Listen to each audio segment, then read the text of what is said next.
Você já percebeu que praticamente todo investidor conhece o Tesouro Selic, CDB, LCI, LCA e até fundos imobiliários, mas quando o assunto é letras financeiras, a maioria das pessoas simplesmente nunca ouviu falar? Isso é bastante curioso, porque estamos falando de um mercado que movimenta centenas de bilhões de reais e que é utilizado pelos maiores bancos do Brasil para captar recursos de longo prazo. Aliás, existe uma boa chance de você investir há anos e nunca ter tido contato direto com uma letra financeira. Mas hoje isso está mudando, porque agora existe um ETF que permite ao investidor comum acessar esse mercado de forma simples, diversificada e através de uma única cota negociada na bolsa. E o nome desse ETF é o NLFA11. Mas antes de falar sobre ele, nós precisamos entender o que são letras financeiras. Por que os bancos utilizam esse instrumento? Quais as diferenças em relação aos investimentos de renda fixa mais tradicionais? E por que esse mercado vem crescendo tanto nos últimos anos? Exatamente isso que nós vamos descobrir no vídeo de hoje. Mas antes de continuar, já deixa o seu like, se inscreve no canal e ativa o sininho das notificações, porque toda semana tem vídeo novo aqui no canal sobre investimentos, ações, fundos imobiliários, ETF, renda passiva, liberdade financeira e muito mais. E é claro, comenta aqui embaixo se você já conhecia esse ETF, o NLFA11, ou esse é o primeiro contato com esse ETF. Comenta aqui embaixo que eu quero te conhecer, beleza? Então, bora lá. Primeiro precisamos entender o que são as letras financeiras. De forma bem simples, uma letra financeira é um título de renda fixa emitido por instituições financeiras. Ou seja, quando você compra uma letra financeira, você está emprestando dinheiro para um banco ou instituição financeira. Em troca, essa instituição te paga uma remuneração. Até aqui parece um CDB e realmente existem muitas semelhanças, mas também existem diferenças importantes. As letras financeiras costumam ter prazos maiores, possuem características voltadas para a captação de longo prazo. Historicamente foram utilizadas principalmente por investidores institucionais, fundos de investimento e grandes investidores, enquanto o investidor comum geralmente ficava restrito aos CDBs. Hoje, o mercado de letras financeiras já ultrapassa 700 bilhões em estoque. Estamos falando de um mercado gigantesco que continua crescendo ano após ano. Além disso, o volume negociado no mercado secundário ultrapassou 220 bilhões nos últimos 12 meses. Ou seja, nós não estamos falando de um produto pequeno ou de nicho, estamos falando de uma parte extremamente relevante do mercado de crédito privado brasileiro. Mas existe um problema. Para a maioria das pessoas, investir diretamente em letras financeiras nunca foi algo simples. Primeiro, porque exige conhecimento. Segundo, porque o investidor precisaria analisar os emissores.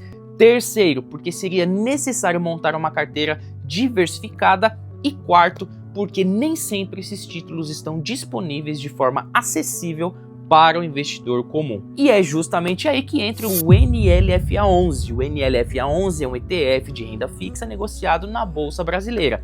E o seu objetivo é replicar o desempenho do ILFA, que é o Índice de Letras Financeiras da Anbima. Traduzindo para uma linguagem simples, ao comprar uma cota do NLFA11, você passa a investir indiretamente em uma carteira composta por diversas letras financeiras emitidas por diferentes instituições financeiras, sem precisar escolher banco por banco, sem precisar analisar dezenas de títulos e sem precisar administrar uma carteira complexa. Tudo isso através de apenas um ativo negociado na bolsa. Mas antes vamos entender melhor esse índice que esse ETF replica.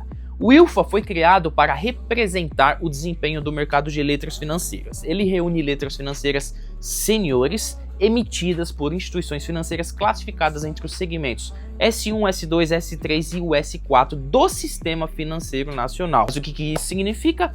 Basicamente significa que o índice é composto por instituições financeiras relevantes e reguladas. A metodologia busca criar uma carteira representativa do mercado. Hoje a composição segue aproximadamente a seguinte divisão: 50% em instituições S1, 25% em instituições S2, 20% em instituições S3 e 5% em instituições S4. Na prática, a maior parte da carteira fica concentrada nos bancos mais robustos e relevantes do sistema financeiro brasileiro.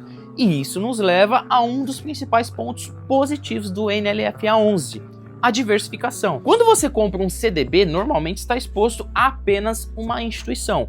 Quando você compra uma cota do NLFA11, passa a ter exposição a diversos emissores ao mesmo tempo. Isso reduz o risco de concentração. Segundo os dados mais recentes do fundo, aproximadamente 48,4% da carteira está em instituições S1, 26,3% em instituições S2, 20,3% em instituições S3, 2,7% em instituições S4 e cerca de 2,4% permanece em caixa ou liquidez. Entre os principais emissores encontramos instituições bastante conhecidas como BTG Pactual, Bradesco, Banco do Brasil, Santander, Safra, Sicredi, XP, Nubank, Votorantim, entre outros. Outro lado interessante é a qualidade de crédito da carteira. Atualmente, cerca de 84% dos ativos possuem classificação AAA, ou seja, AAA. Então, nós estamos falando de uma carteira composta predominantemente por ativos de elevada qualidade de crédito. E isso é importante porque uma das maiores preocupações dos investidores de renda fixa é justamente a segurança dos emissores. Tá, mas e a rentabilidade, Samuel? Como é que funciona? Qual tem sido o desempenho do ETF? Muita calma, porque nós vamos falar sobre isso exatamente agora. Mas, antes de qualquer coisa, eu preciso fazer uma observação extremamente importante. Rentabilidade passada não garante rentabilidade futura. Beleza? Dito isso, os dados históricos apresentados pela gestora mostram que o índice ILFA acumulou aproximadamente 32,9% de retorno no período analisado. Isso representou algo próximo de 109% do CDI. Além disso, em aproximadamente 96% das janelas observadas, o índice entregou desempenho superior a 102% do CDI. Isso não significa que continuará acontecendo no futuro, mas ajuda a entender o comportamento histórico desse mercado. Já em 2026 até maio, o NLFA11 acumulava retorno próximo a 5,8%, enquanto o CDI avançava a cerca de 5,7%. Ou seja, o ETF vem cumprindo seu papel de acompanhar o seu índice de referência. Outro ponto interessante é a volatilidade. Muita gente acredita que renda fixa não oscila, mas isso não é verdade. Todo ativo marcado a mercado pode apresentar oscilações. Entretanto, os estudos divulgados mostram que o índice ILFA apresentou volatilidade significativamente menor que diversos índices de crédito privado disponíveis no mercado.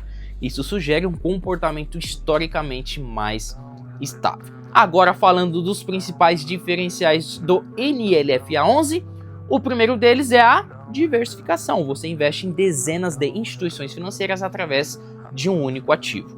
O segundo é a praticidade. Com apenas uma ordem de compra, você acessa a uma carteira inteira. O terceiro é a transparência. A composição do ETF é divulgada periodicamente. O quarto é a liquidez. As cotas são negociadas diariamente na bolsa. O quinto é o custo. A taxa de administração é de apenas 0,25% ao ano. E o sexto diferencial talvez seja o mais importante: o acesso. Porque o investidor pessoa física passa a ter acesso a um mercado que, historicamente, era muito mais restrito. E por que os ETFs de renda fixa estão crescendo tanto? A resposta é simples: porque eles resolvem vários problemas do investidor ao mesmo tempo. Eles oferecem diversificação, facilidade operacional, liquidez, baixo custo, transparência e acesso a mercados específicos. Durante muitos anos, quem queria diversificar em crédito privado precisava comprar vários títulos diferentes. Hoje, um ETF consegue fazer isso de forma automática e isso ajuda a explicar por que os ETFs de renda fixa vêm ganhando espaço na carteira de muitos investidores. Mas como nem tudo são flores, nós precisamos falar dos riscos, porque como todos sabem, nenhum investimento é perfeito. Absolutamente nenhum. O primeiro risco é o risco de crédito. Embora a carteira seja composta majoritariamente por instituições financeiras de alta qualidade, risco de crédito continua existindo. O segundo risco é a marcação a mercado. O preço da cota pode oscilar ao longo do tempo. E o terceiro é o risco de liquidez. Embora exista negociação em bolsa, o preço das cotas podem variar conforme a oferta e a demanda. E antes que eu me esqueça, diferentemente de alguns CDBs, o NLFA11 não possui cobertura do Fundo Garantidor de Créditos, o famoso FGC. Beleza? Por isso é fundamental entender exatamente o que você está investindo. E lembrando mais uma vez, esse vídeo não é uma recomendação de compra, tá?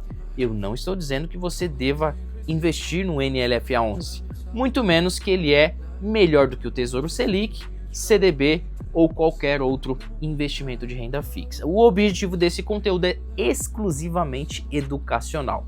Mostrar como funciona o ETF, explicar o mercado de letras financeiras, apresentar seus indicadores, mostrar seus diferenciais e também seus riscos, porque investir não é simplesmente comprar ativos. Investir é entender onde o seu dinheiro está sendo alocado e a forma como ele colocará dinheiro no seu bolso, seja na forma de dividendos, seja na forma de valorização e ganho de capital. Por isso, quanto mais conhecimento você possui, melhores tendem a ser suas decisões ao longo do tempo. Beleza? E agora eu quero saber a sua opinião. Você já conhecia o mercado de letras financeiras?